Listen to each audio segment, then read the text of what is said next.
সুপ্রিয় দর্শক, আসসালামু আলাইকুম। নিউজ 24 এর আজকের সর্বশেষ সংবাদে আপনাদের সবাইকে স্বাগতম। প্রথমেই জানিয়ে দিচ্ছি সংবাদ শিরোনাম। উত্তরায় বিমান বিধ্বস্তের ঘটনায় নিহত বেড়ে 20, আহত 1.5 শতাধিক। নেতাকর্মী নিয়ে হাসপাতালে যাওয়া বন্ধ করুন, আহ্বান শারজিস আলমের। চরমোনাই মুনাফেক, এনসিপি চাঁদাবাজ ও জামায়াত লুঙ্গির নিচে আশ্রিত, নোয়াখালীতে মন্তব্য বিএনপি নেতার। এনসিপির কার্যালয়ের পাশে ককটেল বিস্ফোরণ। 2 নম্বর নেতার কাছে দেশ 1 নম্বর হতে পারে না, মন্তব্য মুফতি ফয়জুল করিমের। বগুড়ায় আসামি ধরতে গিয়ে হামলায় আহত এসআই সহ 4 পুলিশ সদস্য।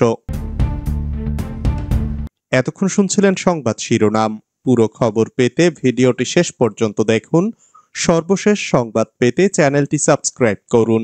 এবার বিস্তারিত। উত্তরায় বিমান বিধ্বস্তের ঘটনায় নিহত বেড়ে 20, আহত 1.5 শতাধিক। বাংলাদেশ বিমান বাহিনীর প্রশিক্ষণ বিমান উত্তরার মাইলস্টোন স্কুল অ্যান্ড কলেজের একটি ভবনে বিধ্বস্ত হয়ে এ পর্যন্ত 20 জন নিহত হয়েছেন। এ ঘটনায় আহত হয়েছেন 1.5 শতাধিক। আন্তঃবাহিনী জনসংযোগ পরিদপ্তর হতাহতের সংখ্যা জানিয়েছে। আইএসপিআর এর দেওয়া তথ্য অনুযায়ী বিধ্বস্ত হওয়া প্রশিক্ষণ বিমানের পাইলট সহ 20 জন নিহত হয়েছেন, আহত হয়েছেন 171 জন। আজ বিকেল 5টার দিকে আইএসপিআর এর বিজ্ঞপ্তিতে নিহত ও আহত ব্যক্তিদের তালিকা দেওয়া হয়। সে সময় নিহতের সংখ্যা 18 বলা হয়েছিল। পরে বিকেল 5টা 40 মিনিটে আইএসপিআর জানায় দুর্ঘটনায় নিহতের সংখ্যা 19-এ পৌঁছেছে।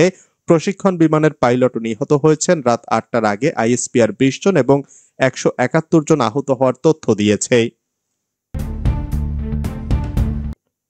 নেতাকর্মী নিয়ে হাসপাতালে যাওয়া বন্ধ করুন, আহ্বান শারজিস আলমের।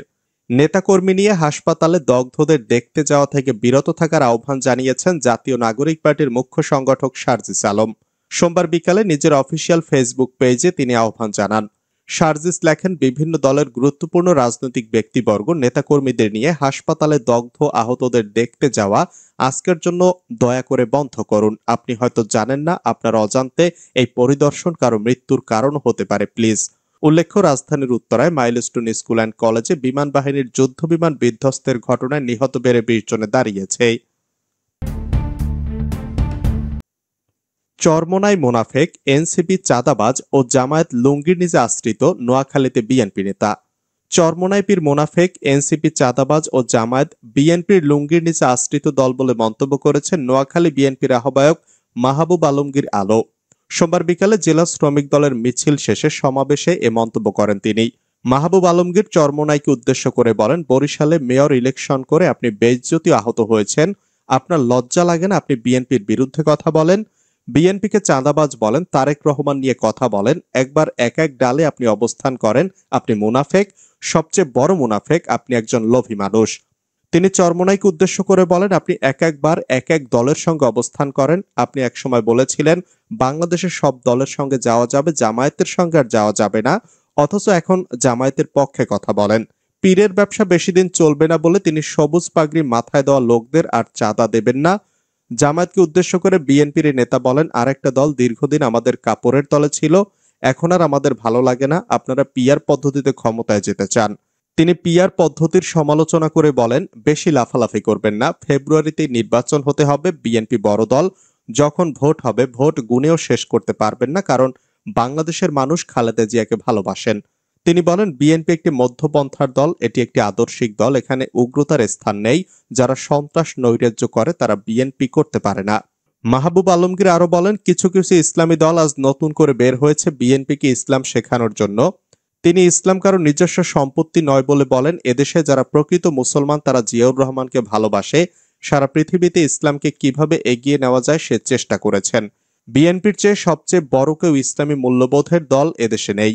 শহীদ রাষ্ট্রপতি জিয়াউর রহমান এবং বিএনপির ভাইস চেয়ারম্যান তারেক রহমানকে কটূক্তির প্রতিবাদে শ্রমিক দলের সমাবেশে বক্তব্য রাখেন জেলা বিএনপির সদস্য সচিব হারুনুর রশিদ আজাদ, বিএনপি নেতা গিয়াসউদ্দিন সেলিম সহ অঙ্গ সংগঠনের নেতারা। এনসিপির কার্যালয়ের পাশে ককটেল বিস্ফোরণ। জাতীয় নাগরিক পার্টির কার্যালয়ের পাশে ককটেল বিস্ফোরণের ঘটনা ঘটেছে সোমবার সন্ধ্যা 7টা 55 দিকে বাংলা মোটরের রূপায়ণ টাওয়ারের দক্ষিণ পশ্চিম পাশের সড়কে এই ককটেল বিস্ফোরণের ঘটনা ঘটে। আইন শৃঙ্খলা বাহিনী সূত্রে জানা গেছে, অজ্ঞাত একটি মোটরসাইকেলে দুই ব্যক্তি বাংলা মোটরের দিক থেকে শাহবাগের দিকে যাওয়ার পথে একটি ককটেল নিক্ষেপ করে দ্রুত চলে যায়, তবে এতে কোনো হতাহতের ঘটনা ঘটেনি। এর আগেও বেশ কয়েকবার এনসিপির কার্যালয়ের সামনে ককটেল বিস্ফোরণের ঘটনা ঘটে। 2 নম্বর নেতার কাছে দেশ 1 নম্বর হতে পারে না, মন্তব্য মুফতি ফয়জুল করিমের। ইসলামী আন্দোলনের সিনিয়র নায়েবে আমির মুফতি সৈয়দ মোহাম্মদ ফয়জুল করিম বলেছেন, 2 নম্বর জমিতে 1 নম্বর ফসল হয় না, 2 নম্বর ওস্তাদের কাছে 1 নম্বর ছাত্র হয় না, তেমনি 2 নম্বর নেতার কাছে দেশ কোনোদিন 1 নম্বর হতে পারে না। সোমবার বিকালে নরসিংদী পৌর ঈদগাহ মাঠে ইসলামী আন্দোলনের 9ম প্রতিষ্ঠা বার্ষিকী উপলক্ষে আয়োজিত অনুষ্ঠানে প্রধান অতিথির বক্তব্যে তিনি এসব কথা বলেন। মুফতি সৈয়দ মোহাম্মদ ফয়জুল করিম বলেন, হাজারবার নেতা দল পরিবর্তন করবেন কিন্তু শান্তি আসবে না। তারা বারবার ফেল করেছে। আমি অনুরোধ করব, একটাবার ইসলামকে পরীক্ষা করুন, হাত পাখাকে পরীক্ষা করুন। যদি আমরা ফেল করি তবে পরীক্ষার হলে আর ঢুকবো না। বিএনপিকে উদ্দেশ্য করে তিনি বলেন, জিয়াউর রহমান সাহেব ভালো ছিলেন বলেই 91 এর নির্বাচনে আপনাদের ক্ষমতায় নিয়েছিলেন জনগণ, কিন্তু 96 পর্যন্ত আপনারা ক্ষমতায় থাকতে পারেননি কেন? আবারও দ্বিতীয়বার আপনাদের পরীক্ষা করে 2001 এর নির্বাচনে ক্ষমতায় নিয়েছিল এদেশের জনগণ, কিন্তু পরে আর পাশ করতে পারেননি কেন? ফয়জুল করিম বলেন, জিয়াউর রহমান সাহেব ভালো ছিল বলেই আপনাদেরকে জনগণ বিজয়ী করেছিল, কিন্তু পরীক্ষায় পাশ করতে পারেননি, বারবার ফেল করেছেন। আপনাদের আমলে দুর্নীতিতে 3বার চ্যাম্পিয়ন হয়েছেন এবং হ্যাট্রিক করেছেন। বিএনপির আমলে সন্ত্রাস বেড়ে যাওয়ার কারণে র্যাব প্রতিষ্ঠা করা হয়েছিল এবং এই র্যাবের হাতেই সবচেয়ে বেশি ক্রসফায়ারে মারা গেছে বিএনপির লোকজন। বিএনপি মহাসচিব মির্জা ফখরুলের এক মন্তব্য উল্লেখ করে ইসলামী আন্দোলনের এ নেতা বলেন, ফখরুল সাহেব বক্তব্যে বলেছিলেন, বাংলাদেশকে রেইনবো নেশন করবেন, রংধনু জাতি, যেখানে বিভিন্ন জাতের, বিভিন্ন মতের, বিভিন্ন আদর্শের মানুষ থাকবে এবং সকলকে নিয়ে রাষ্ট্র গঠন করতে চান। কিভাবে করবেন প্রশ্ন রেখে ফয়জুল করিম বলেন, বিরোধী দলীয় নেতাকর্মীদের গলায় টিপে ধরে একদিকে রেইনবো নেশন স্লোগান দেবেন, অপরদিকে বিরোধী দলীয় নেতাকর্মীদের সহ্য করতে পারবেন না, মামলা হামলা করবেন। এটা কিভাবে রেইনবো নেশন হবে? এটা রেইনবো নেশন হয় না, জুলুমবাজ হয়। বগুড়ায় আসামি ধরতে গিয়ে হামলায় আহত এসআই সহ 4 পুলিশ সদস্য।